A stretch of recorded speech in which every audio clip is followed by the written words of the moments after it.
Babylon, the lesser, right? God's vengeance. And today, we're going to deal with destruction and captivity.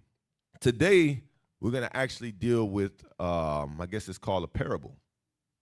Let's start off with Ezekiel chapter 17 and verse 1. Ezekiel 17, verse 1. And it's going to be a lot of reading. We're going to try our best to get to it, right? We got an hour and like 25 minutes. Ezekiel chapter 17 and verse 1. Mm-hmm. And the word of the Lord came unto me, saying, Son of man, put forth a riddle and speak a parable unto the house of Israel. So the Lord told Ezekiel, Son of man, put forth a riddle and speak a parable unto the house of Israel. So in Ezekiel, the 17th chapter, we're about to read about this parable. Read on. And say, Thus saith the Lord God, a great eagle with a what? A great eagle. A great eagle with great wings, long-winded, full of feathers, which had diverse colors, came unto Lebanon, and took the highest branch of the cedar. He cropped off the top of his young twigs. So he cut off the top of his young twigs. And carried it into a land of traffic. And he carried it, the top of the young twigs, into a land of traffic. A land of traffic. Read. He set it in a city of merchants. He set it, this twig, in a city of merchants. Read. He took also of the seed of the land and planted it in a fruitful field. Also too, the seed of the land, he took it and he planted it in a field, in a fruitful field. He placed it by great waters. He placed that seed by great waters. And set it as a willow tree. And he set it as a willow tree. And it grew. And that seed grew. And became a spreading vine of low stature. Of what type of stature? Of low stature. He took that seed, planted it in a fruitful ground, and it became a spreading vine of low stature. Read. Whose branches turned toward him, and the roots thereof were under him. So it became a vine, and brought forth branches, and shot forth sprigs. Okay. There was also another great eagle. Now, we read about one eagle. Now we're about to read about a second eagle. Read on. With great wings. He had great wings as well. Read. And many feathers. And behold, this vine did bend her roots toward him. So the vine then bended her roots towards this second eagle. Read. And shot forth her branches toward him, that he might water it by the furrows of her plantation. That the second branch may water it, that may water the seed. Read. It was planted in a good soil by great waters, that it might bring forth branches, and that it might bear fruit, that it might be a goodly vine. Say thou, Thus saith the Lord God, shall it prosper? Shall that seed prosper? Read. Shall he not pull up the roots thereof? Shall he not pull the roots thereof? Read. And cut off the fruits thereof, that it wither. It shall wither in all the leaves of her spring. It shall wither in all the leaves of her spring. Read. Even without great power, or many people to pluck it up by the roots thereof. Yea, behold, being planted, shall it prosper? Shall it not utterly wither when the east wind toucheth it? Shall not this seed utterly prosper, or I'm sorry, shall not this seed utterly wither when the east wind touch it? Read. It shall wither in the furrows where it grew. It shall wither away. So that was the parable. I see people's faces, they look all confused. What's going on right here? You know what I'm saying? Hey, but guess what? We about to go into it. We about to get the understanding. So all praises, let's get it. All right, so look. We're going to start at verse 1 again, and we're going to try to break this down.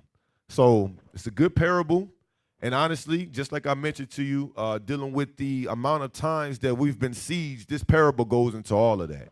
So this literally is going to be like a recap of what we did in last class, but then what I'm going to do is I'm going to dive in more so dealing with the destruction and captivity pertaining to these sieges. So we're going to get a little bit more in depth into that fashion of it, right?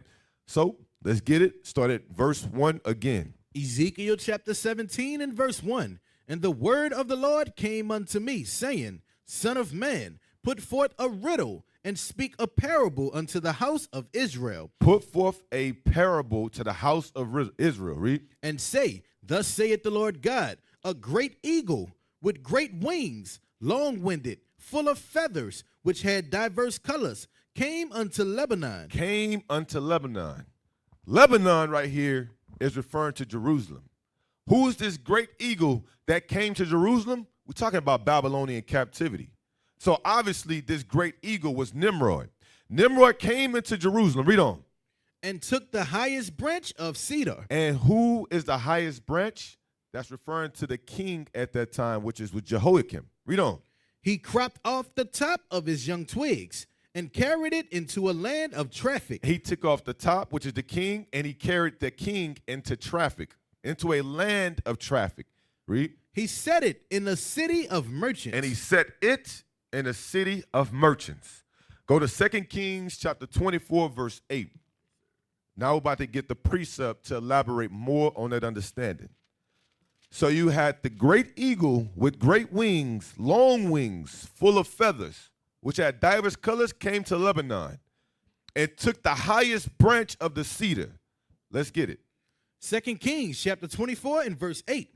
Jehoiachin was 18 years old when he began to reign, and he reigned in Jerusalem 3 months. And his mother's name was Nehushta, the daughter of Elnah, then of Jerusalem. And he did that which was evil in the sight of the Lord, according to all that his father had done. So Jehoiakim did all the same things that his father did, being evil in the sight of the Lord, idolatry, dealing with the people wrong, so forth and so on.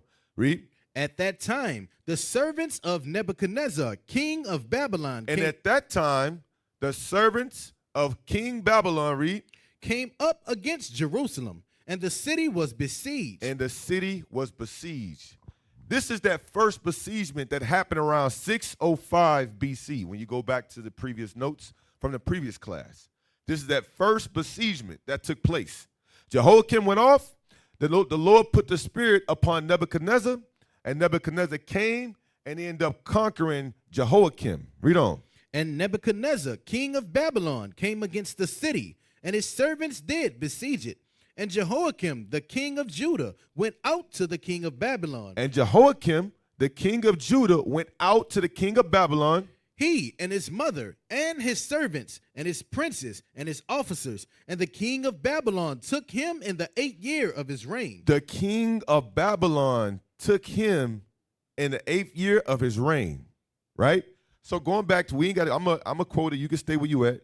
So going back to Ezekiel 17, verse 3, it says, thus said the Lord God, a great eagle with great wings, long wing, full of feathers, which had divers color, came to Lebanon. That's Nebuchadnezzar coming to Jerusalem from Babylon and took the highest branch of the cedar. The highest branch is referring to the king, Jehoiakim. He cropped off the top of the young twigs and carried it into the land of traffic. He carried it into a land of traffic. He set it in a city of merchants. That's Jehoiakim being brought back to Babylon with King Nebuchadnezzar. So read that last verse again where you at. Verse 12. And Jehoiakim, the king of Judah, went out to the king of Babylon, he and his mother and his servants. So his mother was taken with him. His servants was taken with him. And his princes. And the rulers of the people was with him. And his officers. And the officers. And the king of Babylon took him in the 8th year of his reign. And in the 8th year of Jehoiakim's reign, he took not only the king, he took his mother, he took the princes, he took the officers, and he took the treasures out of the king's house and brought it all to Babylon. Read. And he carried out thence all the treasures of the house of the Lord, and the treasures of the king's house, and cut it in pieces, all the vessels of gold which Solomon, king of Israel, had made in the temple of the Lord, as the Lord had said. And he carried away all Jerusalem, and all the princes, and all the mighty men of valor. He carried away Jerusalem, and I want us to keep this in mind, because all of this stuff is going to tie up, right? This is Nebuchadnezzar during the first siege. Jehoiakim was doing evil. The Lord put the spirit upon Nebuchadnezzar, that great eagle. He came to Lebanon, which is Jerusalem. He took the king, his mother, the princes, the rulers, the men of war. He took all of these men and he brought them back as captives to Babylon. Read it again. Verse 13, and he carried out thence all the treasures of the house of the Lord, and the treasures of the king's house, and cut it in pieces, all the vessels of gold, which Solomon, king of Israel, had made in the temple of the Lord, as the Lord had said. And he carried away all Jerusalem, and all the princes, and all the mighty men of valor, even 10,000 captives, and all the craftsmen and smiths. None remain, save the poorest sort of the people of the land. Right. So keep in mind, the men of valor, that was the men of war. That was the men that we needed for the stability that when you have any opposition, any nation that came against us, these were the men that was expected to subdue the nations that were supposed to attack us. But Babylon, Nebuchadnezzar, took all the men of war. He took the men that was craftsmen. What did the craftsmen do? They made weapons of war. He took all of that, and he left only the poorest sort within the land. We became weak. We became defeated. Read. And he carried away Jehoiakim to Babylon, and the king's mother, and the king's wives, and his officers, and the mighty of the land. Those carried he into captivity from Jerusalem to Babylon. Read. And all the men of might, and all the men of might. And all the men of might. Even 7,000. 7,000 men of might. And craftsmen and smiths, 1,000. Craftsmen and smiths, 1,000 of them. All that was strong and apt for war. All that was strong and apt for war. Even them, the king of Babylon brought captive to Babylon. Right, Daniel 1:1. So again, this is the first siege. The first siege Nebuchadnezzar came, that great eagle. And when he came, he ended up taking the highest branch of the cedar. He cropped off the top of the young twigs and carried it into the land of traffic. He set it in a city of merchants. Right? So read that.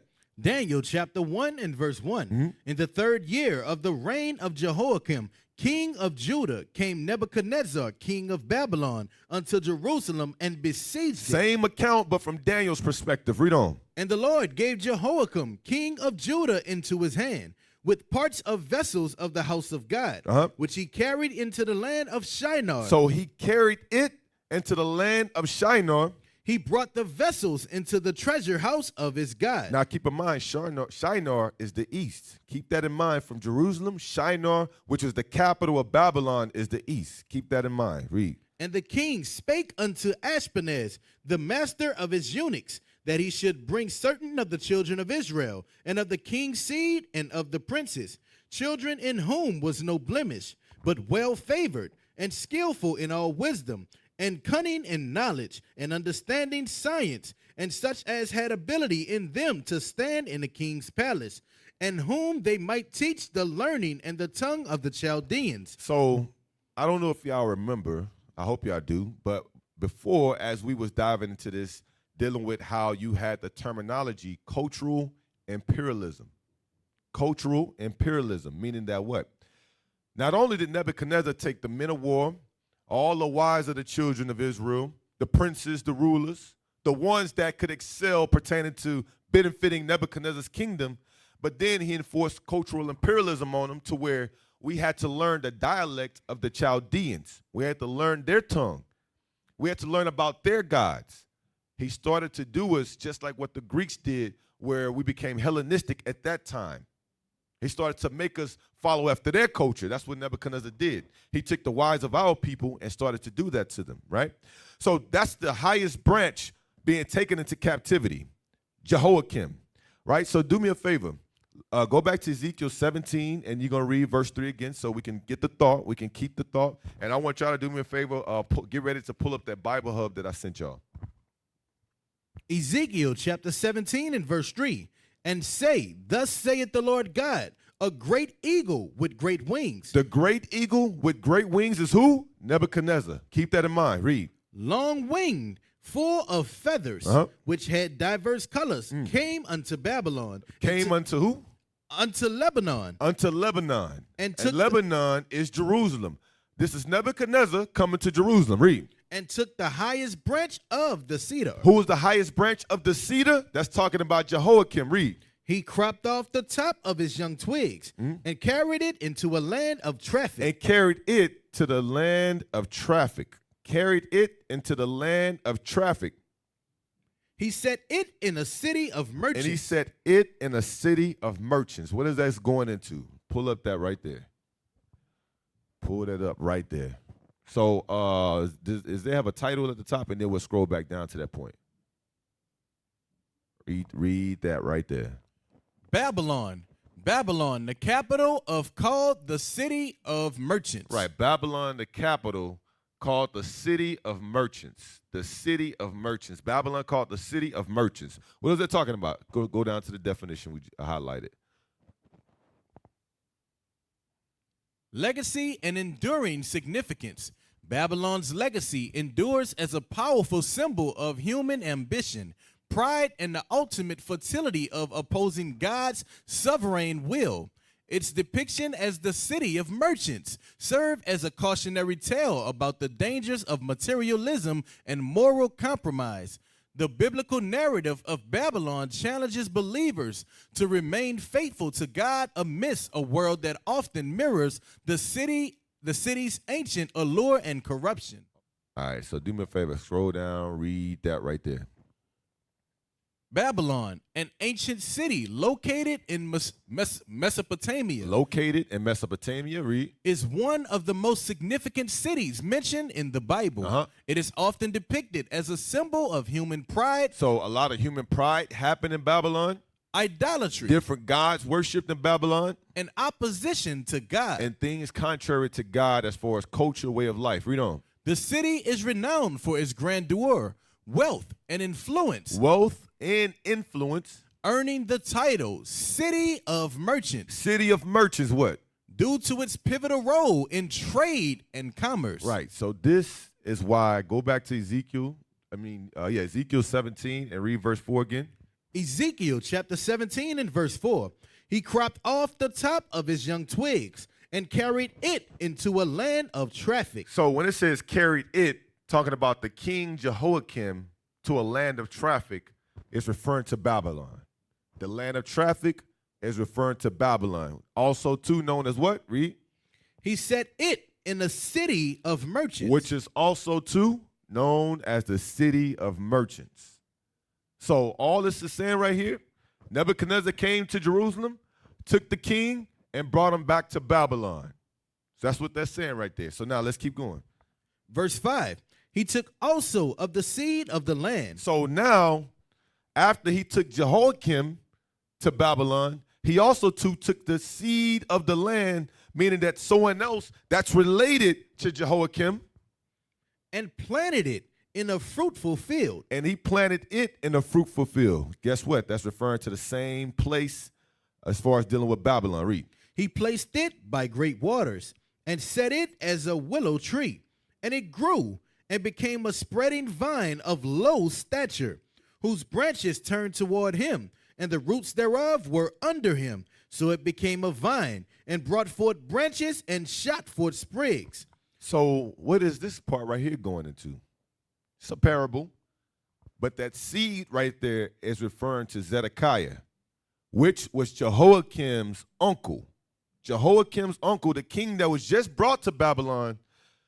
Nebuchadnezzar ended up setting Zedekiah to be a puppet for Nebuchadnezzar, and Zedekiah is the uncle to Jehoiakim, right? So let's get that in the same chapter we just read, 2 Kings chapter 24, verse 17. 2 Kings chapter 24 and verse 17. So what you will see is that Ezekiel chapter 17 is a parallel to 2 Kings chapter 24. They literally are saying the same thing, except for you just have Ezekiel saying it in a parable phase. But there's a conclusion of what I'm about to bring out in this that's going to start to dive a little bit more into what happened as these different sieges took place. Go ahead, read that. And the king of Babylon made Banqanayah, his father's brother. Father's brother, Jehoiakim's father's brother. That's his uncle. Jehoiakim's brother is Jehoiakim's uncle, which his name is Banqanayah. Read. His father's brother, king in his stead, and changed his name to Zedekiah. So I hope y'all remember, as we was dealing with cultural imperialism, we also, too, not only dealt with language, but we dealt with the names. Just like you had Daniel, his name was changed. You had the three holy children, their name was changed. Babylon, Nebuchadnezzar, also, too, changed Zedekiah's name. He did that as a form of treaty dealing with Zedekiah remaining in Jerusalem to be a puppet to support Nebuchadnezzar. Nebuchadnezzar didn't want to always have to come to Jerusalem to keep the Jews in check. So he put a king in place to be a puppet that's supposed to work on the behalf of Nebuchadnezzar to keep things in subjection under the Babylonians.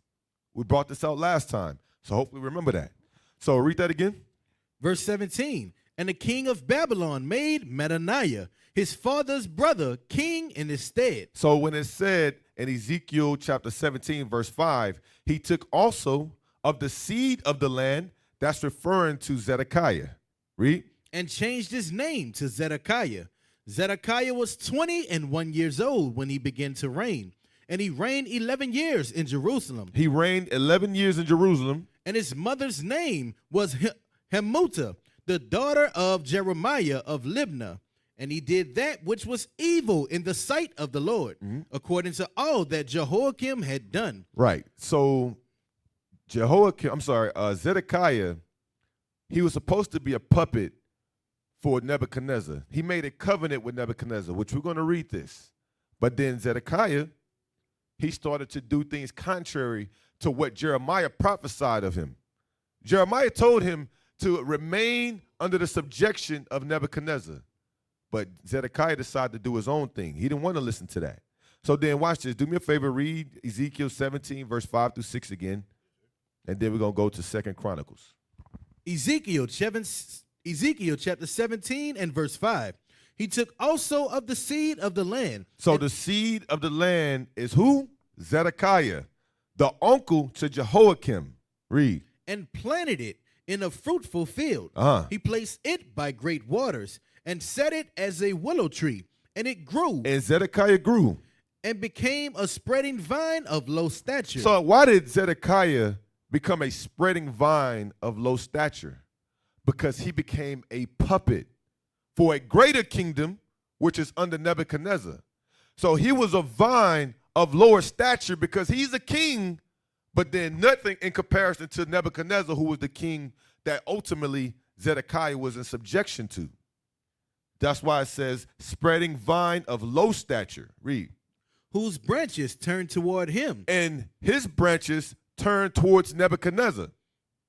And the roots thereof were under him. And Zedekiah's roots was under Nebuchadnezzar. So it became a vine and brought forth branches and shot forth sprigs. Right. So then remind you, we just read how Zedekiah, his name was changed by Nebuchadnezzar to Zedekiah. He reigned in Jerusalem and he was a puppet. But then he started to do evil. Matter of fact, I'm sorry. Go back to 2 Kings 24 and read verse 19. And we're going to read 19 and 20. Then we're going to read 2 Chronicles. All right. So read that. 2 Kings chapter 24, verse 19. And he did that which was evil in the sight of the Lord, according to all that Jehoiakim had done. So Zedekiah did evil in the sight of the Lord. This was the seed that was planted. Read on. For through the anger of the Lord it came to pass in Jerusalem and Judah, until he had cast them out from his presence, that Zedekiah rebelled against the king of Babylon. So Zedekiah rebelled. He was a puppet for Babylon, but then he rebelled against the king of Babylon. Zedekiah rebelled against Nebuchadnezzar the second. 2 Chronicles chapter 36, verse 10. 2 Chronicles 36 chapter, the 10th verse. 2 Chronicles chapter 36 and verse 10. And when the year was expired, King Nebuchadnezzar sent and brought him to Babylon with the goodly vessels of the house of the Lord, and made Zedekiah his brother king over Judah and Jerusalem. Right, so this is dealing with the continuation thought of Jehoiakim. And when his year was expired, King Nebuchadnezzar sent and brought him to Babylon. That's Jehoiakim. Jehoiakim is Jehoiakim's father. So when it says Jehoiakim, father's brother, Jehoiakim's father is Jehoiakim. Jehoiakim's brother is Zedekiah. All right? I'm saying that for edification purposes. So when it says in 2 Chronicles 36, verse 10, and when the year was expired, Jehoiakim's year expired, King Nebuchadnezzar sent and brought him to Babylon. Remember, he brought Jehoiakim to Babylon with his mother, with the rulers, with the 7,000s of the mighty men of valor. This is the repeating of that. So he brought them to captivity with the goodly vessels of the house of the Lord. Then he made Zedekiah, which is his uncle, king over Judah and Jerusalem at that time. So this is repeating the same thing, but it's going to be more elaborative and something that I'm looking for, right? So read on. Verse 11, Zedekiah was 21 years old when he began to reign, and reigned 11 years in Jerusalem. And he did that which was evil in the sight of the Lord his God. And Zedekiah, we just read that in 2 Kings chapter 24, verse 20. He did that which was evil in the sight of the Lord. Read. And humbled not himself before Jeremiah the prophet. He didn't humble himself before Jeremiah. Jeremiah told him to be humble. The Lord sent Nebuchadnezzar against us because of our sins. Don't fight against this system. But Zedekiah became prideful. So read that part again. And humbled not himself before Jeremiah the prophet, speaking from the mouth of the Lord. And he also rebelled against King Nebuchadnezzar. He rebelled against King Nebuchadnezzar. Read. Who had made him swear by God. Because Nebuchadnezzar made Zedekiah swear by his God, by the God of the heaven and earth. But he Hold on, wait. He made him swear by the God of the heaven and earth that he was going to be in subjection to Nebuchadnezzar. He made him swear. So that was a treaty that was made. And that's why Zedekiah's name was changed from Banqanayah to Zedekiah. That was a part of that covenant, that agreement, that he was going to be in subjection under Nebuchadnezzar. But then he rebelled against Nebuchadnezzar. Read that part again. And he rebelled against King Nebuchadnezzar, who had made him swear by God. But he stiffened his neck. He stiffened his neck. And hardened his heart. And he hardened his heart. From turning unto the Lord God of Israel. From turning from the Lord God of Israel. Because God put Nebuchadnezzar in that position, right? We brought this out in the previous classes. And as we brought this out in the previous classes, Zedekiah was supposed to submit to Nebuchadnezzar. All nations round about were supposed to submit. And if these other nations didn't bow down, when you read Jeremiah 25:7, he was going to bring judgment on all these nations. God was behind Nebuchadnezzar within his reign. Why? Because of the sins that Judah and Israel has committed. Zedekiah, who was supposed to be in subjection to that, rebelled. Now, we're going to get how he rebelled. So, go back to Ezekiel 17, verse 5. Ezekiel chapter 17 and verse 5. He took also of the seed of the land. The seed of the land, again, is who? Zedekiah. Zedekiah is the seed of the land. And planted it in a fruitful field. Right, read. He placed it by great waters. When it says the field is talking about Judah and Jerusalem. He made him king over that. He placed them by great waters. That's referring to Babylon. Read. And set it as a willow tree. And set it as a willow tree for it to grow under Babylon. And it grew. And it grew. And became a spreading vine of low stature. And Zedekiah under Babylon became a spreading vine of low stature. Because he was a king, but he was under subjection of Babylon. Read. Whose branches turned toward him. And his branches, the spreading vine of low stature branches turned towards the eagle, which is Babylon, which is Nebuchadnezzar. And the roots thereof were under him. And the roots of Zedekiah were under Babylon. So it became a vine. So Zedekiah became a low-statured vine. And brought forth branches. And it brought forth branches. And shot forth sprigs. And Zedekiah shot forth springs. Read. There was also another great eagle. So this is when Zedekiah started to rebel. Besides Babylon being that first great eagle, there is now another great eagle that's coming into power. Of course, I'm going to explain it to y'all. Read on. With great wings. He had great wings as well. And many feathers. And many feathers. Read. And behold, this vine did bend her roots toward him. And this vine, talking about Zedekiah, this vine, Zedekiah, started to take his roots and build it towards this new eagle. Meaning not being under Nebuchadnezzar in Babylon anymore. It says, I'm going to be under this new eagle. Who is this new eagle? Read on. And shot forth her branches toward him, that he might water it by the furrows of her plantation. So I don't want to be watered by Babylon. I want to be watered by this new rising power. Read. It was planted in good soil. What verse you at? Verse 8. Okay, read. It was planted in good soil Read. by great waters, that it might bring forth branches, and that it might bear fruit, that it might be a goodly vine. That it may bear forth fruit, and that it might be a good vine. So the intentions was, Zedekiah said, I don't want to be under Babylon anymore. I'm of low stature under him. I'm a puppet. You know what? I don't care what Jeremiah said. I don't care about this king Babylon. There's a new king in power, and I believe that if I make a league with them, I'm going to become a grapevine. That's what's being said right there. This is the thought of Zedekiah. So let's get the history behind it. Jeremiah chapter 37, verse 1. Jeremiah chapter 37 and verse 1. Come on. And King Zedekiah, the son of Josiah, reigned instead of Coniah. Jehoiakim is Coniah. Jehoiakim is Coniah. It's just saying it different in Jeremiah. But Jehoiakim, which is Coniah, the son of Jehoiakim. So read it again. And King Zedekiah, the son of Josiah, reigned instead of Coniah, the son of Jehoiakim. So Coniah is Jehoiakim, which is the son of Jehoiakim, and Zedekiah is the brother to Jehoiakim, right? So it's Jehoiakim's uncle. Read. Whom Nebuchadnezzar, king of Babylon, made king in the land of Judah. So Nebuchadnezzar made Zedekiah king in Judah because he was a puppet.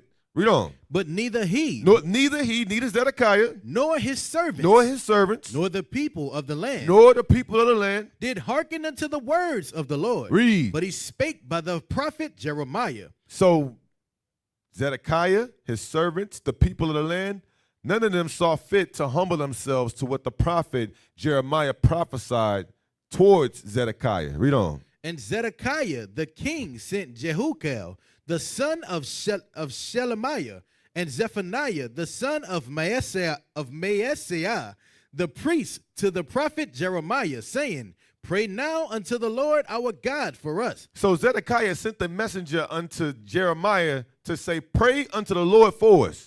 I know you're prophesying against us, but pray unto the Lord for us. Read. Now Jeremiah came in and went out among the people, for they had not put him into prison. So Jeremiah at this present time was able to move freely. So he was going about doing his thing, serving the Lord, being a prophet. Read on. Then Pharaoh's army was come forth out of Egypt. Then Pharaoh's army was come forth out of Egypt.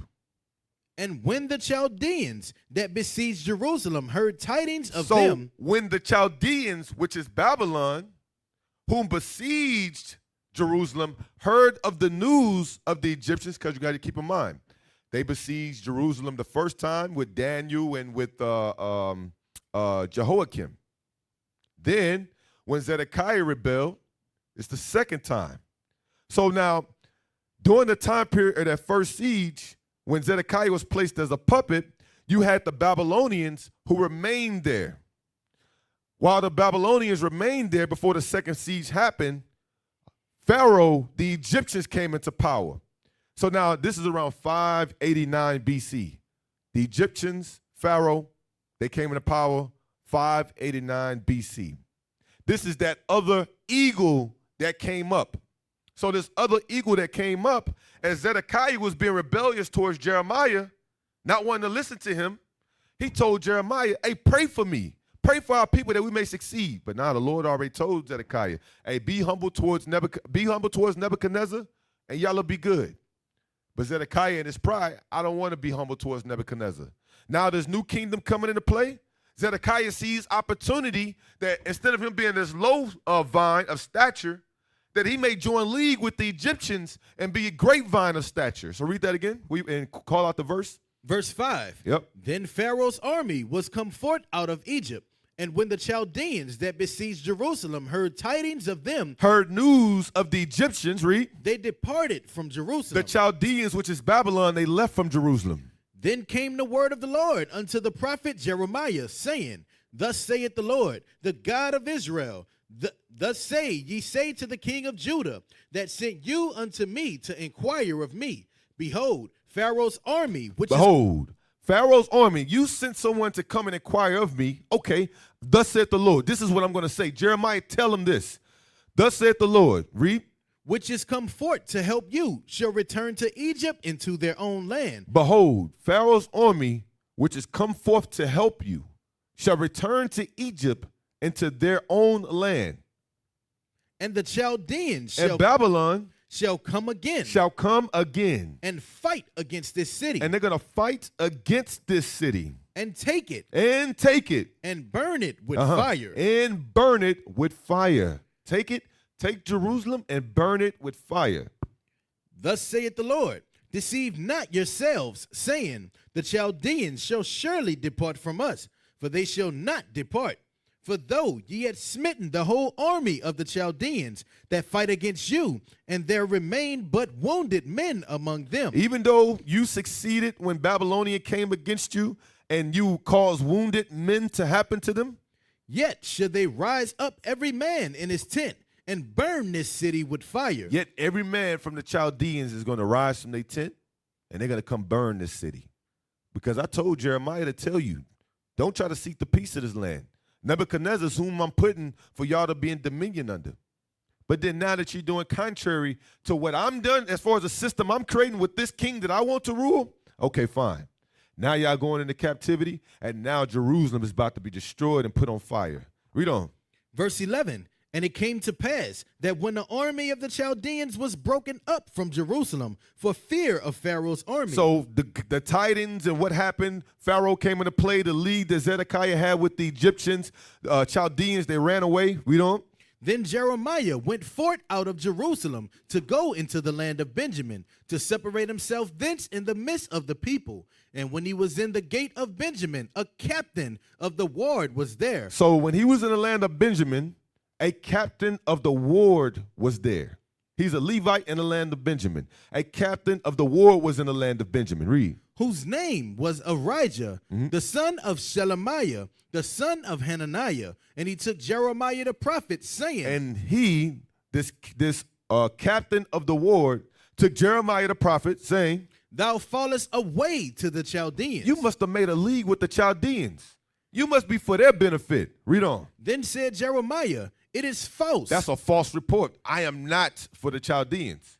I fall not away to the Chaldeans, but he hearkened not to him. But that captain of the ward didn't hearken unto Jeremiah. Read. So Arijah took Jeremiah and brought him to the princes. So he brought him, took him to the princes, the rulers. Wherefore the princes were wroth with Jeremiah. And when the report was heard by the princes, they was wroth with Jeremiah. And smote him. They smacked him in the face. Read. And put him in prison in the house of Jonathan the scribe. Read. For they had made that the prison. They have made that the prison. So go back to Ezekiel chapter 17, verse 7. Ezekiel 17, verse 7. Ezekiel chapter 17 and verse 7.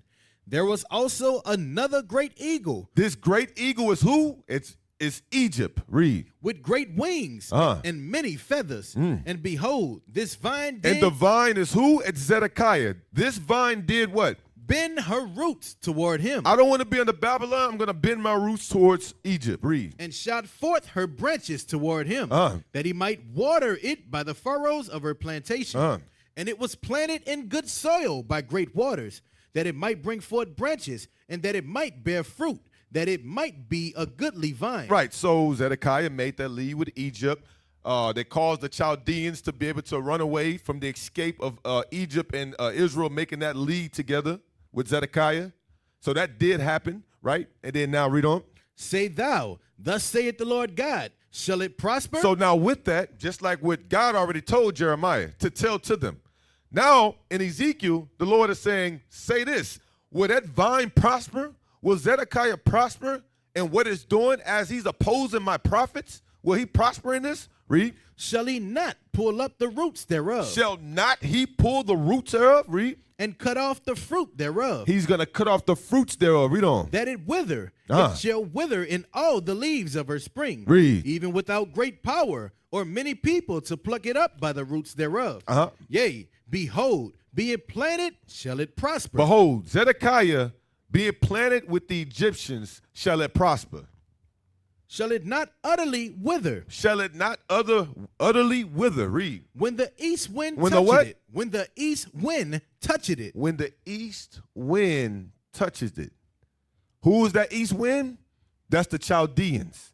That's the Lord saying they will rise up out of their tents And they will set this place on fire for what you did against me. Told you don't go against Nebuchadnezzar. I told you not to go against Nebuchadnezzar. But here you are. You want to make a league with the Egyptians. You want to disregard what my prophet Jeremiah said. You want to put him in prison. You want to do all those things? Okay. Watch what I do to you. So now, read that again. Verse 10, yea, behold, being planted, shall it prosper? Shall it not utterly wither? When the east wind toucheth it, it shall wither in the furrows where it grew. It shall wither in the furrows where it grew, which is under Egypt.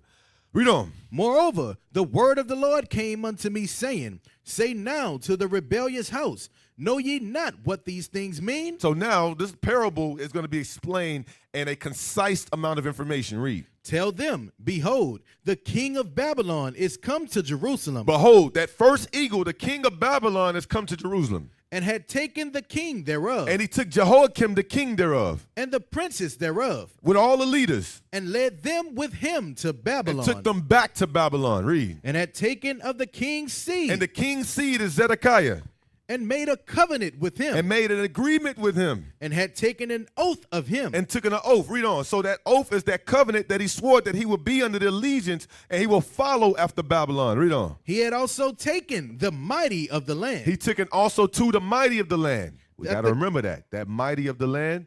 That's the mighty men of war. That's the men of valor. That's the one that made the weapons of war. He took all the mighty men. Read on. That the kingdom might be base. That the kingdom of Israel may be based. Read. That it might not lift itself up. That we can lift ourselves up at that time. Read. But that by keeping of his covenant it might stand. But if he kept the covenant, he might stand. Read. But he rebelled against Zedekiah rebelled. Read. Against him in sending his ambassadors into Egypt. By making a league with Egypt. Read. That they might give him horses and much people. That he might give them horses and much people to go to war, and that's why the Chaldeans had to leave. But what's the question next? Shall he prosper? Shall Zedekiah prosper? Shall he escape that doeth such things? Or shall he break the covenant and be delivered? Get 2 Kings chapter 25, verse 1. 2 Kings chapter 25, verse 1. 2 Kings chapter 25 and verse 1. And it came to pass in the 9th year of his reign. So when it came to pass in the 9th year of Zedekiah's reign, the 9th year of Zedekiah's reign. I'm speaking slow so everybody can catch up. Y'all can write y'all notes. I hope y'all writing notes. This is the 9th year of Zedekiah's reign. We just read that he tried to make a league by sending ambassadors to Egypt. Shall he prosper? Watch what happens next. Read. In the 10th month, in the 10th day of the month, that Nebuchadnezzar, king of Babylon, came. He came with the Chaldeans again. Read. He and all his hosts. All his hosts. And Nebuchadnezzar himself. Read. Against Jerusalem. And did what? And pitched against it. And he pitched against it. Read. And they built forts against it round about. And the city was besieged until the 11th year of King Zedekiah. So, yeah, listen to this. It says, and it came to pass in the 9th year of his reign. That's Zedekiah. So this is all. It says 9th year of the reign, 10 months. So that's almost 10 years. 10 years that Nebuchadnezzar came to Babylon. I mean, from Babylon with his host to Jerusalem and pitched against it. And they built a fort against it round about. Meaning they circled around about Jerusalem. The 10th year, they circled around about Jerusalem. And it says in verse 2, and the city was besieged unto the 11th year of King Zedekiah. So for 1 year and a few months, you had Nebuchadnezzar and all his hosts surround Jerusalem. They besieged it for 1 year and a few months. Now, I'm going to kind of paint the picture for y'all. I could have asked IT, but I didn't have time. Do me a favor. Read Psalms 48, verse 1. Why did Nebuchadnezzar have to wait that long in besieging Jerusalem? Why did he have to wait that long? Well, for one, if we didn't know, the city of Jerusalem, Zion, it was a city that was builded on top of a mountain, on top of a hill. So it wasn't easy to get to this place, to conquer it. And remind you, Zedekiah, not only did he go to war and rebel against Babylon, but also, too, he had ambassadors where he went to Egypt And Egypt was like, okay, I'll make a league with you. Here's some horsemen. You can have some weapons of war. And also, too, I'll take some of my men with you to support you. So now Nebuchadnezzar's coming, the 10th year of Zedekiah's reign, with all his hosts, besieging Jerusalem for a year. Now watch this, Psalms 48, verse 1 through 2. Psalms chapter 48 and verse 1. Great is the Lord. Great is the Lord, read. And greatly to be praised in the city of our God. And greatly to be praised in the city of our God. In the mountain of his holiness. The city is in the mountain. The city is in the mountain of his holiness. Read. Beautiful for situation. Beautiful for situation. Do me a favor, IT. I want you to do me a favor. You got to be quick, though. Okay, you already there, actually. Is that parallels right there? Psalms 48 and verse 2. Yep. Okay, so now, this is Parallels. Parallels is a good tool. If y'all watch Deacon Thun classes, he used this tool as well. But what it's going to have is it's going to have many different translations of the verse. Now, there's a point that I want to bring out of here. So when you read verse 2 in Psalms 48 and 2 in the King James, read that. Scroll down. Psalms. Hold on, wait. Scroll down and read that. King James Bible. Beautiful for situation. So Mount Zion is beautiful for its situation. Beautiful for its situation. So we're dealing with the word situation. So now read it in the New King James. New King James Version. Yep. Beautiful in elevation. Read it in New American Standard Bible. New American Standard Bible. Yep. Beautiful in elevation. Okay, scroll down. Okay, are they all saying the same thing for the most part? Keep going. Yeah, read the Amplified Bible. Amplified Bible. Fair and beautiful in elevation. Don't worry about it. Y'all get the context. Jerusalem was elevated on the mountain Zion. It was elevated. It was high up. So that's one picture. Get Isaiah 40 and 9. Isaiah 40 and 9. Isaiah chapter 40, verse 9. Isaiah chapter 40 and verse 9. O Zion, the brightest good tidings, get thee up into the high mountain. Do what? Get thee up into the high mountain. Read on. O Jerusalem. Zion, that bringeth good news, get thee up to the high mountain, O Jerusalem. Read on. That bringeth good tidings. Lift up thy voice with strength. Lift it up. Be not afraid. Say unto the cities of Judah, behold your God. Right. So, O Zion, that bringeth good tidings, get thee up into the high mountain, O Jerusalem. So, the high mountain, the high mountain, that's Zion, right? So now go to 2 Chronicles 32. So not only was Zion high up, remind you, it took a year and some change for Nebuchadnezzar to besiege. It wasn't an easy thing. This is another aspect of showing you that this wasn't an easy thing for Nebuchadnezzar to be able to do. 2 Chronicles chapter 32, and we're going to read verses 1 through 5. Go ahead.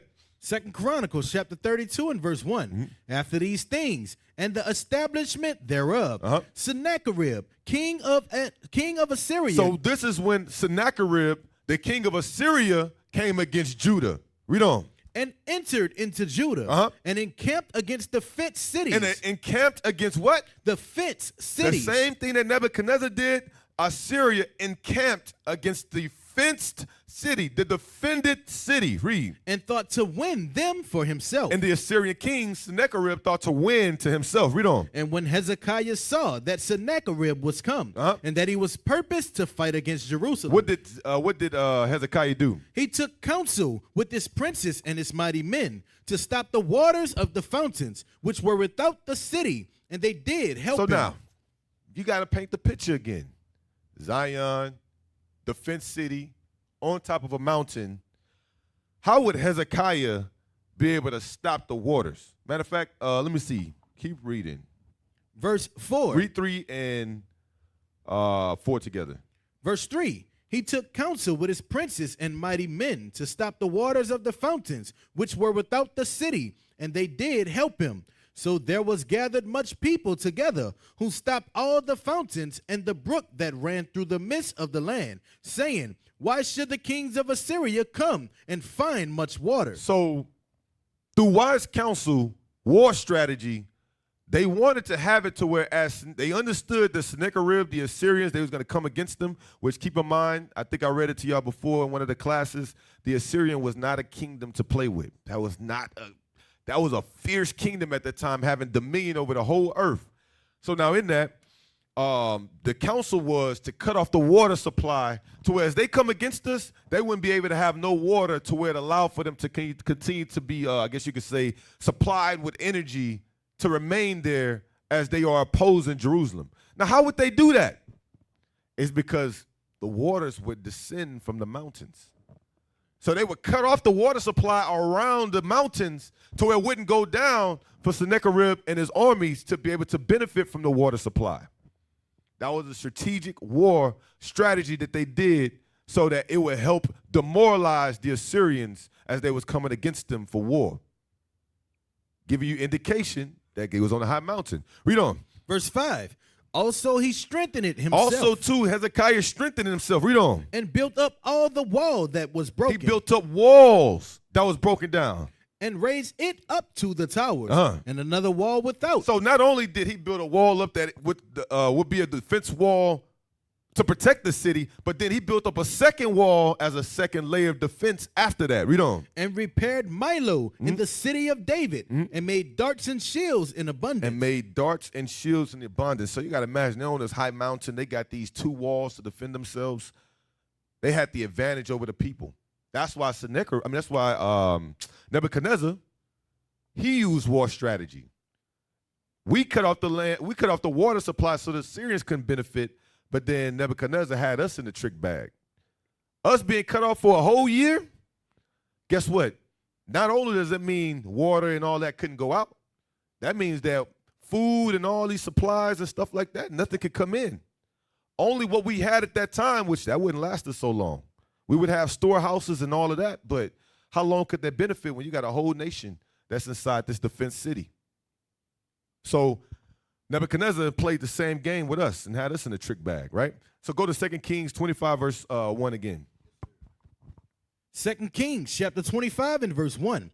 And it came to pass in the 9th year of his reign, in the 10th month, in the 10th day of the month, that Nebuchadnezzar, king of Babylon, came, and he and all his hosts against Jerusalem, and pitched against it. And they built forts against it round about. So that's why they had to build forts against it round about. They had to circle Jerusalem and besiege it for a year. Read. And the city was besieged until the 11th year of King Zedekiah. And on the 9th day of the 4th month, the famine prevailed.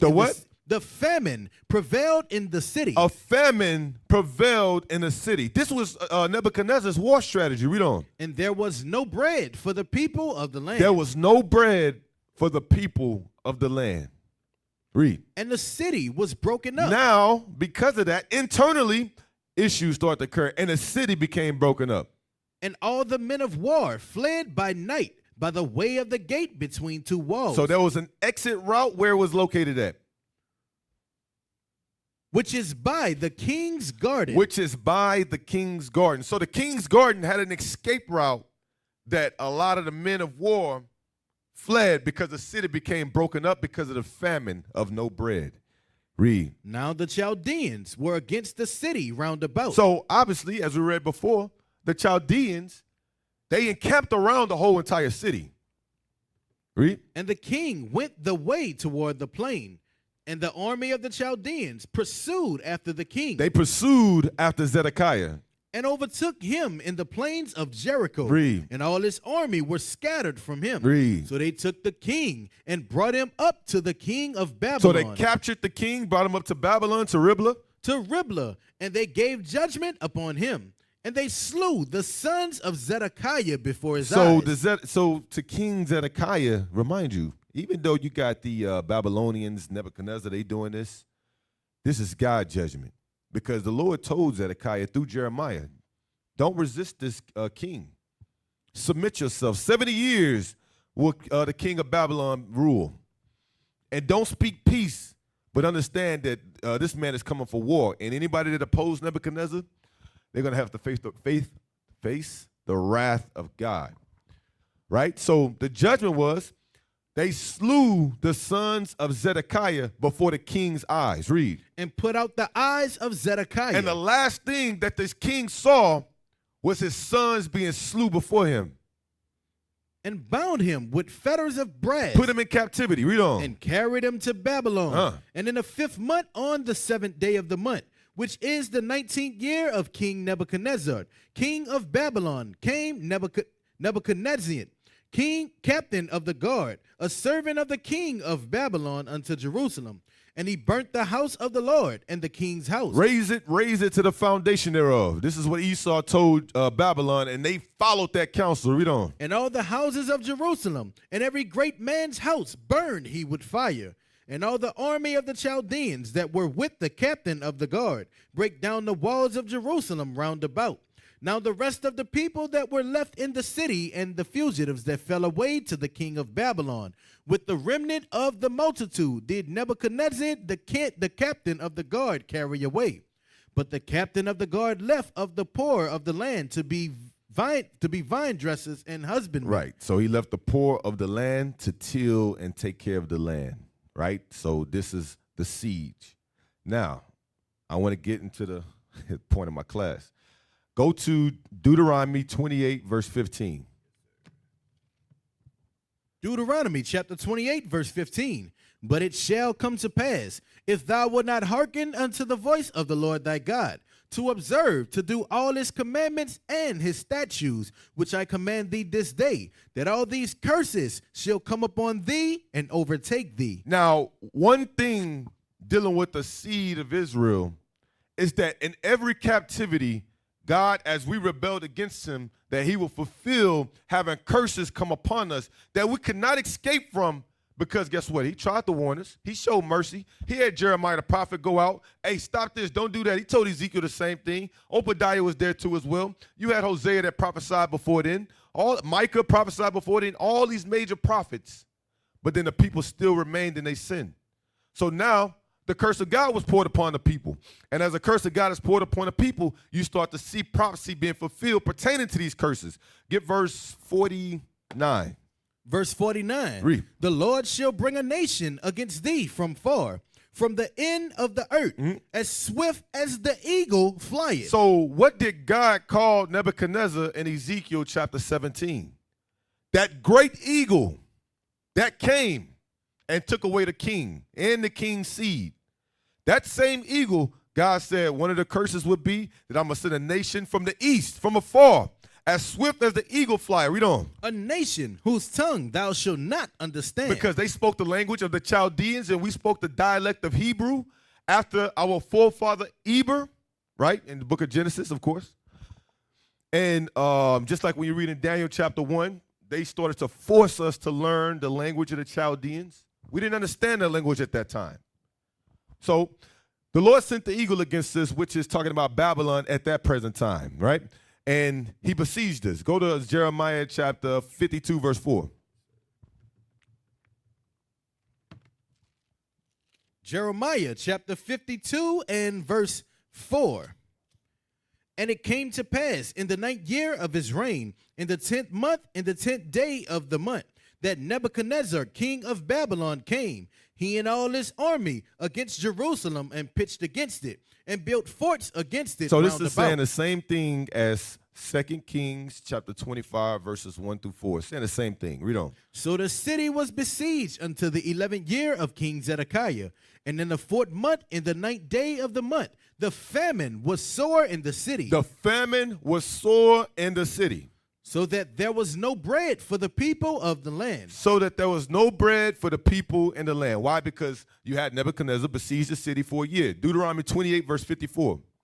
Deuteronomy, the 28th chapter, the 52nd verse, actually. Start at verse 52. Deuteronomy chapter 28 and verse 52. And he shall besiege thee in all thy gates. That eagle whose tongue you didn't understand shall besiege thee in all thy gates. He's going to surround thee. There's not going to be any gate that you can escape from. Read on. Until thy high and fenced walls come down. And what did Nebuchadnezzar do? After they were starved, he went in. He broke down all the walls that they built up as a defense, and he set the place on fire. Read on. Verse and wherein thou trustest throughout all thy land, and he shall besiege thee in all thy gates throughout all thy land, So, yeah, go ahead, my sir. which the Lord thy God had given thee. All right, so now get Isaiah. You can put a little thing in Deuteronomy 28, but get Isaiah 3:1. What club was that at? That was admit that a lot of people don't even realize they. I've called her. She hasn't responded. I've called her more than a few times. But the Zulu nation, I'm like, what the hell is this? I know nobody know what I'm talking about. You'll leave me on the island by myself. I don't know what the hell Bishop's talking about. That's what y'all do. Then after class, yeah, I knew what you were talking about. I just don't want to be caught out there. The hell is this? Get on my damn nerves. So read that again. Behold, the Lord of hosts, doth do it take away from Jerusalem and from Judah the stay and the staff. So the stay is referring to the bread. The staff is all the support. The stay, the bread, the staff is the support. Read. The whole stay of bread. So the bread is going to be taken. Read. And the whole stay of water. Water is going to be taken. So all these things, Isaiah prophesied what was going to happen when Nebuchadnezzar come. That guess what? We was going to be starved out. We won't have no bread. We will have no water. There will be no support system for our living condition. That would not happen. Why? Because we sin against God. God's going to send Nebuchadnezzar against us. And guess what? The siege is going to happen. And then everything that was prophesied in Deuteronomy 28 pertaining to that siege will be fulfilled. Lamentations chapter 1, verse 10. So what happens during the siege? There's no bread. There's no water. What do you think will happen? Lamentations chapter 1 and verse 10. Come on. The adversary had spread out his hand upon all her pleasant things. So this is Jeremiah. He's weeping, right? He's seeing what's going on to his people. Read that again. The adversary had spread out his hand upon all her pleasant things. Right. So the adversary, that's Nebuchadnezzar. All the pleasant things is all the things pertaining to our well-being as far as us living. Read on. For she had seen that the heathen entered into a sanctuary, whom thou didst command that they should not enter into the congregation. Read. All her people sigh. All of our people sigh. They seek bread. They seek bread. They have given their pleasant things for meat to relieve the soul. They have given all of their valuable goods. That's why leadership is telling us. Because remind you, when you read about Jacob's trouble in Jeremiah chapter 30, it's going to touch everywhere. It ain't just going to be in America. Hey, the Lord is going to allow that spirit to come upon all nations to bring torment to us. So those that didn't listen to the prophets, guess what? They ain't prepared themselves. The ones that listened to the prophets, guess what? They were spared during this time period. The Lord had a covering about them. But then for the ones that didn't listen, read that part again. All her people sigh. They seek bread. They have given their pleasant things for meat to relieve their soul. They've given all their valuable goods to be relieved of their soul by buying and purchasing pleasant meat. Read on. See, O Lord, and consider, for I am become vile. So now go to Lamentations 4:9. Lamentations chapter 4 and verse 9. They that be slain with the sword are better than they that be slain with hunger. So in lamenting, Jeremiah says it was better for those that perished by the sword as opposed to those that's going to perish by famine. Read. For these pine away. For those pine away. Stricken through for want of the fruits of the field. They pine away, meaning they're dying slowly, stricken through the want or the lack of the fruits of the field. Read on. The hands of the pitiful woman has sodden their own children. Wait. Y'all understand what they're saying right there, right? Yeah, there you go. The word sodden, that means to boil. Read that again. The hands. I hate that we got a little princess right there. Hey, y'all make sure y'all take care of that princess. Keep the commandments and take care of that princess that I see on the screen with the head cover. You know what I'm saying? Because look, things are going to get tough. And that's why we understand these scriptures and we're preparing ourselves to understand that, guess what? We don't want to be in these calamities. Read that again. The hands of the pitiful women have sodden their own children. They've sodden, boiled their own children.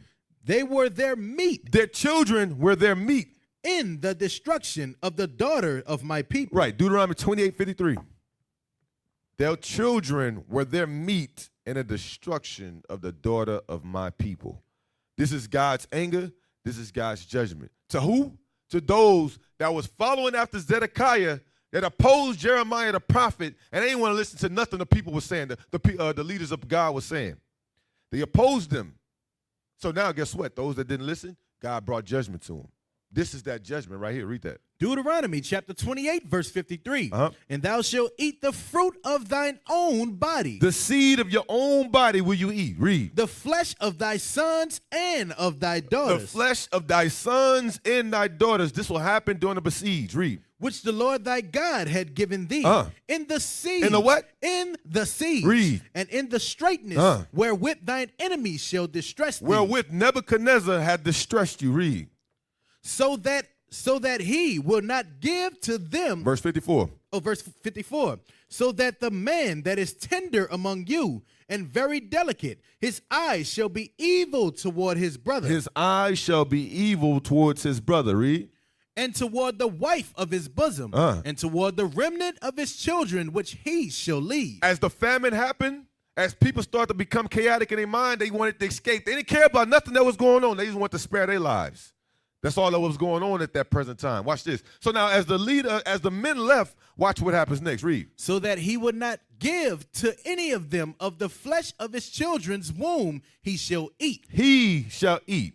Read. Because he had nothing left him in the siege, and in the straightness wherewith thine enemies shall distress thee in all thy gates. Read. The tender and delicate women among you, which would not have ventured to set the sole of her foot upon the ground for delicateness and tenderness. So at one point in time, before the siege, this is how our mothers, this is how our sisters, this is how our aunties, this is how our daughters, this is how they carried themselves.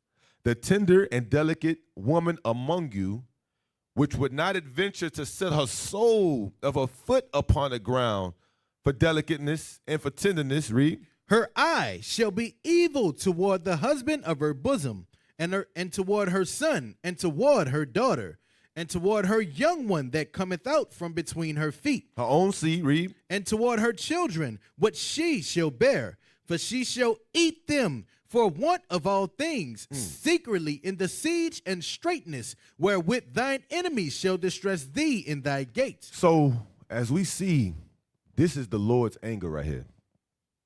The Lord wanted to show his anger to the people that didn't want to listen to him, to where prophets warned them, they became rebellious, the anger of the Lord kindled in him, and he said, now it's time to bring forth destruction. And I'm going to use Nebuchadnezzar to do so, because of the rebellion of Zedekiah, because of the rebellion of Jehoiakim and Jehoiakim, his father, because of the rebellion of Manasseh, the king. All these kings that did, the Lord had prophets that warned them, but they continued to remain in evil. And remind you, get that in Isaiah chapter, I think it's 1 in the whole head. Get that one. Isaiah chapter 1. Read verse 4. Isaiah chapter 1 and verse 4. A sinful nation, a people laden with iniquity, a seed of evildoers, children that are corrupters. They have forsaken the Lord. They have provoked the Holy One of Israel unto anger. They are gone away backward. Why should ye be stricken anymore? Why do I got to keep chastening you? Read on. Ye will revolt more and more. The more I chasten you, the more you will revolt more and more. The whole head is sick. The kings, they're sick. And because the head is sick, read on. And the whole heart faint. Read on. From the sole of the foot, even unto the head. There is no soundness in it. Read. But wounds and bruises, and putrefying sores. They have not been closed, neither bound up, neither mollified with ointment. So now go to Isaiah 3 and 1. The Lord saying the whole body of Israel is sick. From the head on down. As the kings was corrupted, they went off. Guess what? The people was following behind that.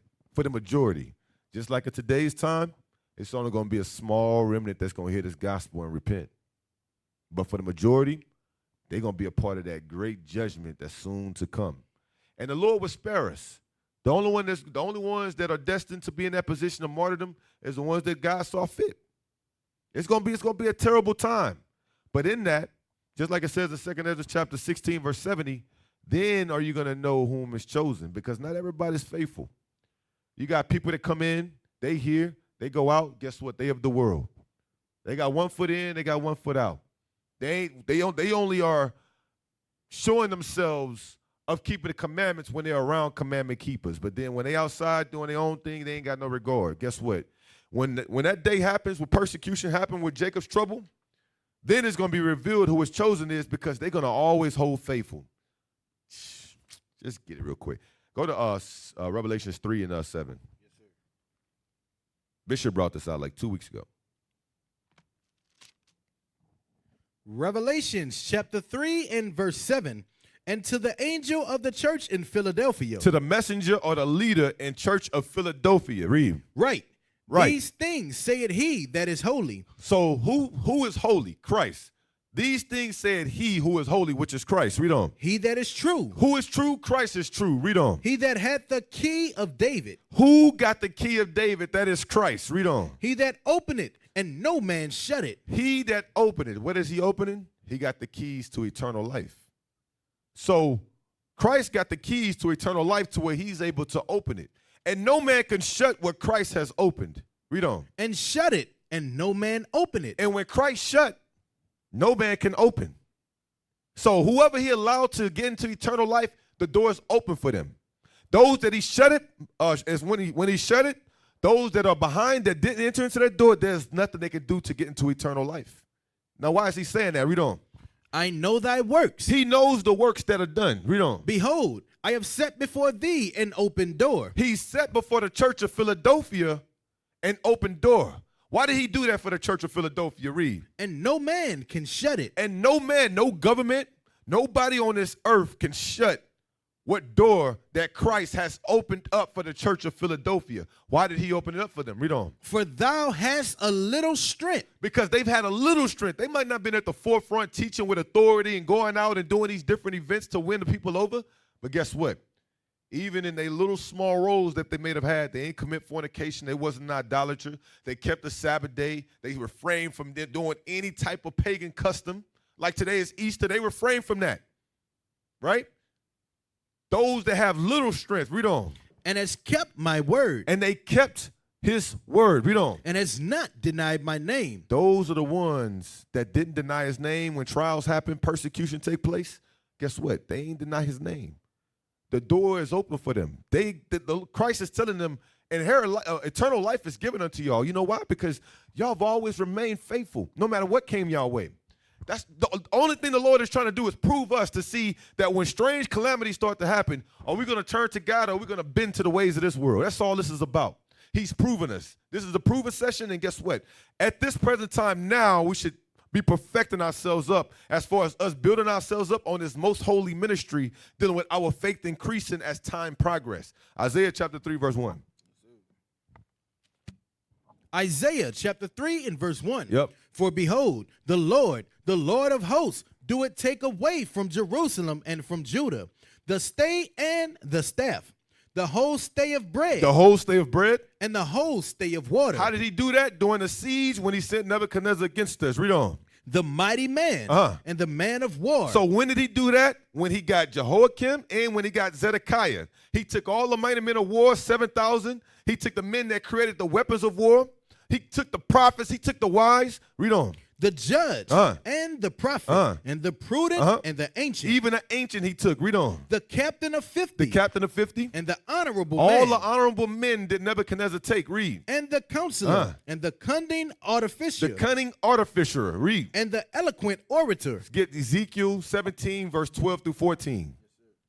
Ezekiel 17, 12 through 14. Ezekiel chapter 17 and verse 12. Let's take our time. Hold on. Yeah, I know I'm going a little quick.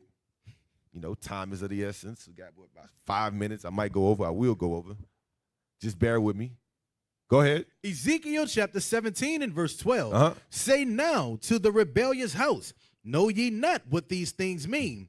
Tell them, behold, the king of Babylon is come to Jerusalem, and had taken the king thereof, and the princes thereof, and led them with him to Babylon, and had taken of the king's seed, and made a covenant with him, and had taken an oath of him. He had also taken the mighty of the land, that the kingdom might be base, that it might not lift itself up, but that by keeping of his covenant it might stand. Right. Zedekiah didn't keep the commandments. He didn't keep the covenant. So because of that, Nebuchadnezzar came, the kings, the princes, the king's seed, all of them got carried away into captivity. That's what Isaiah 3:1 is about. 3:1 through 3 is dealing with all the honorable men. Nebuchadnezzar came in and took all of them away. So as he's done that, go to Isaiah 9:14. Isaiah chapter 9, and we're going to read verses 14 through 20. 14 through 20. Isaiah chapter 9 and verse 14. Read. Therefore, the Lord will cut off from Israel's head and tail. He will cut off from Israel head and tail, the leaders and even those at the low degree. Read. Branch and rush in one day. How soon? In one day. Read. The ancient and honorable. The ancient and honorable. He is the head. And the prophet that teacheth lies. He is the tail. That's the tail. Read on. For the leaders of this people caused them to err. For the leaders, just like the kings, all of them were corrupted. And they caused the people to err through their corruption. Read. And they that are led of them are destroyed. Therefore, the Lord shall have no joy in their young men. And because of that, the Lord is not going to have any joy in the young men. Read. Neither shall have mercy on their fathers, on their fatherless and widows. For every one is an hypocrite and an evildoer. Read. And every mouth speaketh folly. For all this, his anger is not turned away. For all of this, of what was happening, God's anger has not turned away. It will not turn away. You can't repent from that now. Read. But his hand is stretched out still. But still, the Lord is merciful. Read on. For wickedness burneth as the fire. So this is how the Lord is going to purge the nation. All the ones that didn't listen, all the evildoers, the evil seeds, the bad rulers, the kings. Just like with Zedekiah, his sons, Nebuchadnezzar slew his sons before him and then plucked his eyes out for that to be the last thing he saw, and to his death. This is God's judgment to all the evildoers. Purge them with fire, doing a cleanse of the whole entire nation, getting rid of all the evil seed. Read that again. Read that again. Verse 18. Yeah. For wickedness burneth as the fire. Wickedness will burn as fire. Read. It shall devour the briars and thorns. The briars and thorns is those that are in the midst of sin. Read. And shall kindle in the thickets of the forest. And they shall mount up like the lifting of the smoke. And they gonna all burn up. Read on. Through the wrath of the Lord of hosts is the land darkened. Because of God's anger, the land is being brought forth of judgment. Read. And the people shall be as the fuel of the fire. No man shall spare his brother. We just read that in Deuteronomy 28 verses 53. Read on. And he shall snatch on the right hand. And he shall snatch on the right hand. And be hungry. And be hungry. And he shall eat on the left hand. And he shall eat. This is literal. He's going to eat on the left hand. Read on. And they shall not be satisfied. And he won't be satisfied. His soul won't be quenched. Read. They shall eat every man the flesh of his own arm. This is God's anger. All these prophets are saying the exact same thing. Get Ecclesiastes 10 and 16.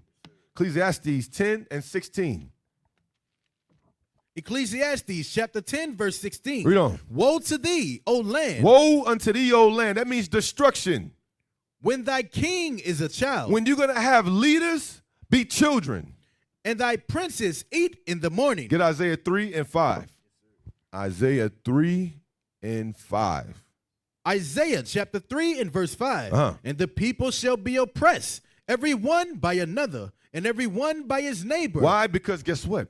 All the leaders are taken away. There's no king to rule over the people now. So those that are left in the city, they're going to be in the midst of a chaotic state. Read on. The child shall behave himself proudly against the ancient. Because why? All the mighty men of war, they're not there. So who's going to be the one to set some form of standard of moral compass between the people? Nobody's going to be there. So now you're going to have these young children that's going to come up and they're going to be disrespectful to the elders. Read. And the base against the honorable. The base is the lower people against the honorable, the ancient. Read. When a man shall take hold of his brothers, of the house of his father, saying, Thou hast clothing, be thou our ruler. We need a leader. We need somebody to stand up and be a leader. You got a cloak. You become a leader for the people. Read. And let this ruin be under thy hand. And restore this ruin. Read. In that day shall he swear, saying, I will not be an healer. And he says, me? I'm not going to be the one to do that. Read on. For in my house is neither bread nor clothing. I don't have no food. I don't have no clothing. How can I be in a position of leading the people? Read on. Make me not a ruler of the people. I ain't going to be no ruler. I cannot be a ruler. There's nothing I can do for the people. I can't do anything for myself. Why? Because God's judgment It happened to all of them. There was nothing they could do to escape from out of God's anger. Read. For Jerusalem is ruined, and Judah is fallen, Read. because their tongue and their doings are against the Lord. Because their tongue and their doings was against the Lord. They spoke against the Lord, and by their actions they did contrary to the Lord. Read. To provoke the eyes of his glory, the show of their countenance, do it witness against them. So now Ezekiel, or Isaiah, is saying the show of their countenance, it witnesses against them. Read.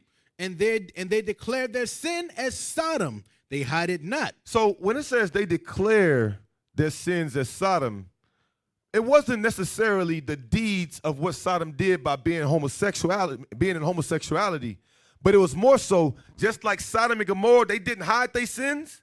They was walking around and chasing angels and raping men. They didn't hide their sins. That was the same thing that was happening with our people in the midst of Jerusalem. Let's prove it. Go to Ezekiel chapter 8, verse 10. Ezekiel chapter 8, verse 10. Ezekiel chapter 8 and verse 10. We almost done. Read on. So I went in and saw. So this is the Lord taking Ezekiel by the locks of his hair. He brought him to Jerusalem from Babylon. He took him over to Jerusalem, and he allowed for him to see all the abominations that was being left done in the city after the first siege. After the first siege, Ezekiel's brought back, and now the angel was like, look at all the stuff they still doing. They still in the midst of evil after I just brought forth judgment and took all of your kings and your leaders. Read it again. So I went in and saw. So he went in and he saw. And behold, every form of creeping things, and abominable beasts, and all the idols of the house of Israel, portrayed upon the wall round about. They had these idols on the walls. They wasn't hiding their sins. Read. And there stood before them 70 men of the ancient of the house of Israel. Ancient men, ancient in age. These are supposed to be the ones to guide the nation of Israel with the wisdom as far as what they're supposed to learn and how to serve God. But these elders, what were they doing? Read. And in the midst of them stood Jazaniah, the son of Shaphan, with every man his censer in his hand. A censer would be like to burn frankincense and myrrh. Read. And a thick cloud of incense went up. But they didn't have frankincense and myrrh. They had other incense. Read. Then said he unto me, Son of man, hast thou seen what the ancients of the house of Israel do in the dark? So they did things in dark. What did they do in dark? Read. Every man in the chambers of his imagery. Every man had a chamber, and he had his own imagery on what God he wanted to honor within his chamber. It could be a grasshopper, it could have been a golden calf or whatever. Everybody had their own image in which they worship, and these were the ancients of the people. Read. For they say, the Lord seeth us not. They say the Lord seeth us not. Read. The Lord had forsaken the earth. He said also unto me, turn thee yet again, and thou shalt see greater abominations that they do. Not only what these ancients are doing, there's greater deeds than this that's happening with my people. Read. Then he brought me to the door of the gate of the Lord's house, which was toward the north. And behold, there sat women weeping for Tammuz. There sat women weeping for Tammuz. We know that's Nimrod's son. Read on. Then said he unto me, hast thou seen this, O son of man? Turn thee yet again, and thou shalt see greater abominations than these. And he brought me into the inner court of the Lord's house. And behold, at the door of the temple of the Lord, between the porch and the altar, were about 25 men, with their backs toward the temple of the Lord. So they had their back towards the temple. Their back was towards the temple. What were they doing?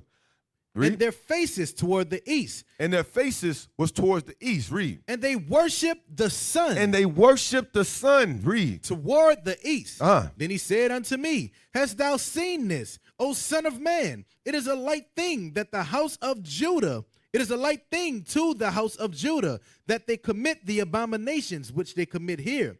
For they have filled the land with violence. They filled the land with violence. Read. And have returned to provoke me to anger. And lo, they put the branch to their nose. Therefore will I also deal in fury. Mine eyes shall not spare. My eyes will not spare. Read. Neither will I have pity. And though they cry in mine ears with a loud voice, yet will I not hear them. And that's why it says that God's anger, it won't be turned away. He tried to warn them, but then their rebellion, now God is going to bring forth judgment. They showed their sins as Sodom and Gomorrah. They hide it not. So go back to Isaiah chapter 3, verse 9. We getting there. We getting there. Isaiah chapter 3 and verse 9. The show of their countenance doeth witness against them, and they declare their sin as Sodom. How? Go ahead. They hide it not. They hide it not. They showed their sins openly. Read. Woe unto their soul, for they have rewarded evil unto themselves. Because of that, they rewarded evil unto themselves. Read. Say ye to the righteous, that it shall be well with him. Say them to the righteous, the ones that are listening to the prophets Isaiah and Jeremiah and Ezekiel, it's going to be well with y'all. Read. For they shall eat the fruit of their doing. Because whatever you do, you're going to eat the fruit of your doing. So if you ain't do evil in the sight of God, guess what? You won't be a part of that judgment, even though you might be close to the proximity of it. God is going to spare you. He's going to make things work in your favor. Read on. Woe unto the wicked. It shall be ill with him. But for the wicked, it's going to be ill with them, and there's no way they'll be able to escape from out of that. Read. For the reward of his hands shall be given him. As for my people, children are their oppressors, and women rule over them. And now we understand how children have become the oppressors, and we understand how women have ruled over them. Because all the mighty men of war, the kings, the ones that made the weapons, your prophets, the ones that was able to have some form of articulation as far as guiding the people, all of them was carried away captive. All that was left of the land is the poor, the people, the children, the women, and guess what? The city became corrupted. Every man started to do things right in their own mind. This is God's judgment to a nation, to our nation. Read. O my people, they which lead thee cause thee to err, and destroy the way of thy path. Read. The Lord standeth up to plead, and standeth to judge the people. The Lord will enter into judgment with the ancients of his people. Why? Because of what we just read. They was going off into idolatry. They was misleading the people. Read. And the princes thereof. The rulers as well. Read on. For ye have eaten up the vineyard. The spoil of the poor is in your houses. What mean ye thee? What mean ye that ye beat my people to pieces and grind the faces of the poor, saith the Lord God of hosts. So the Lord is going to deal with the leaders, the ancients, the elders, the rulers. He's going to bring forth judgment to them. Now who is he going to focus on? Read. Moreover, the Lord saith, because the daughters of Zion are haughty. Because the daughters of Zion were prideful. And walk with stretched forth necks. They held their head up high. And wanted eyes. And they was seductive. Read. Walking and mincing as they go. So they were skipping throughout, living a life in the kingdom. Read. And making a tinkling with their feet. And they had their feet decked with ornaments, and they was making noises with the gold and the silver as they was skipping throughout. They had a time period where they was living lavish. When you read Jeremiah 16, 1 through 10, us coming out of captivity from Egypt, the Lord has blessed us by giving us all the gold of the Egyptians, all the wealth. We came out with a great substance when you read Genesis chapter 15. We came out with great substance. Then as we went through the land of Canaan, we conquered all these nations. We started to obtain to their wealth. Then we get to the kingdom with Solomon. We had the whole world in our subjection. Then you had all the other nations giving tribute to us. We became wealthy as a nation. All the women decked with gold, silver, all these different things. The men likewise, royal garments. Then we started to deny our God. Then the kings started to become corrupted. And as that happened, the whole head became sick. And now that's why God is saying right here, dealing with the women, they became prideful. They held their head up high. They became seductive. They was making noises with the jury. God says, I got to humble these women as well. Verse 17. Verse 17. Therefore, the Lord will smite with the scab the crown of the head of the daughters of Zion. So he put a scab upon their head. They had beautiful hair.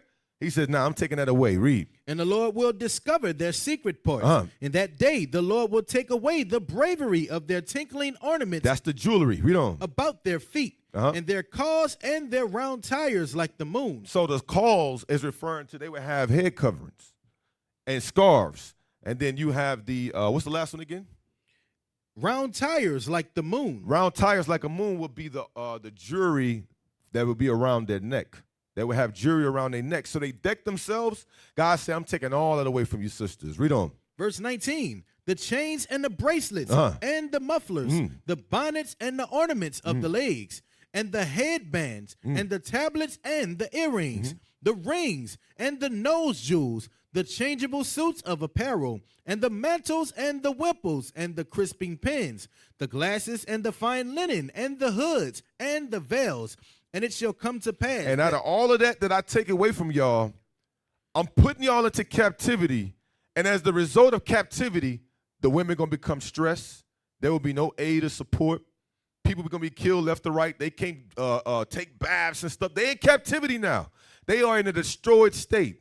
So with God's judgment, this is the result of what happened to the women. Read that again. And it shall come to pass that instead of sweet smell, there shall be stink. So instead of sweet smell down there, it's going to be stink. Read. And instead of a girdle, a rent. And instead of a well, set hair baldness. They're going to be stressed out due to captivity. They're going to lose all their glorious hair. Read on. And instead of a stomacher, a girding of sackcloth. Right. They're going to be humble. They're going to have humble clothing on. Read on. And burning instead of beauty.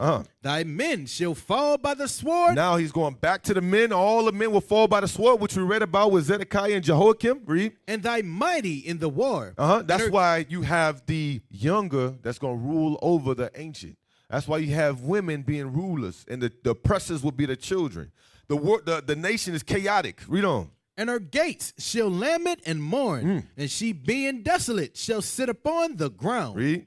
And in that day. So now, in that day, when God bring forth judgment to all of what we did opposing against him, the idolatry, the rebellion against his prophets, in that day, read. 7 women shall take hold of one man. 7 women is going to take hold to one man. Why is that? Keep in mind, captivity happened. The Lord judged them. All these things transpired. Now it says that 7 women will take hold to one man. Read. Saying, we will eat our own bread. Meaning that we will provide our own food. Read. And wear our own apparel. And we will have our own clothes that we will provide for us. Read. Only let us be called by thy name. Dealing with the judgment that just happened to our nation, I see that the Lord has preserved you where you didn't get touched by God's judgment. So because of that, I see that you're covered. I want to be under your guidance and protection. Protect me. Read on. To take away our reproach. To take away the reproach that's in Isaiah chapter 3, verse 16. Dealing with the judgment that happened to the nation.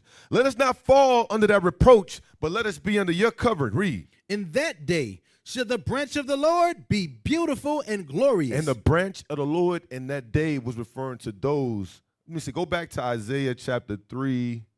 Let me see. Where is it at? Where is it at? Where is that? The one that says the fruit of their doings. Verse 10. 10, read that. Isaiah chapter 3, verse 10. Say ye to the righteous that it shall be well with him. So the ones going back to Isaiah chapter 4, where it says, it shall come to pass, in that day shall the branch of the Lord be beautiful and glorious, and the fruit of the earth shall be excellent comely for them that are escaped of Israel, is because it's the ones offer the fruit of their doing. Read that again. Verse 10. Say ye to the righteous that it shall be well with him, for they shall eat the fruit of their doing. Right, so go back to Isaiah 4 and 2. Isaiah chapter 4, verse 2. In that day shall the branch of the Lord be beautiful and glorious, and the fruit of the earth shall be excellent, and comely for them that are escaped of Israel. Read. And it shall come to pass that he that is left in Zion, and he that remaineth in Jerusalem, shall be called holy, even every one that is written among the living in Jerusalem. Right, everyone at that time who hearkened unto the prophets, who didn't do the idolatry, who served their God, guess what? They were spared during that time.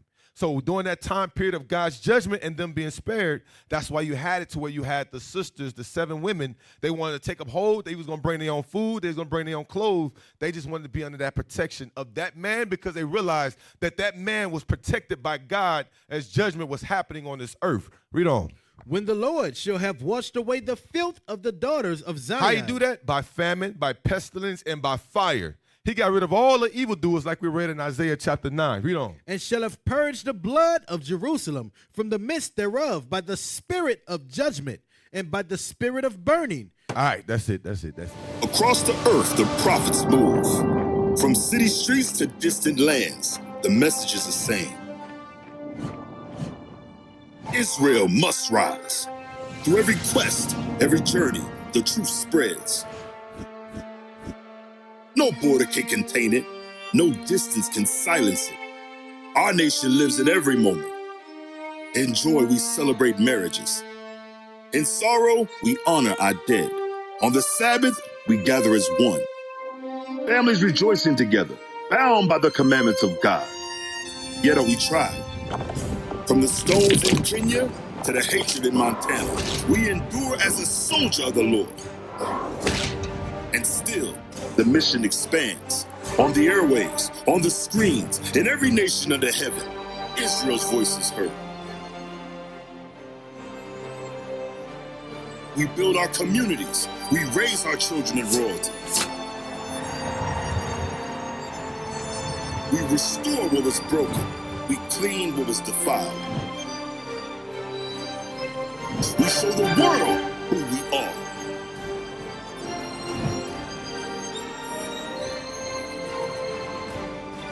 This is Israel united in Christ. Nation in motion. Nation endures.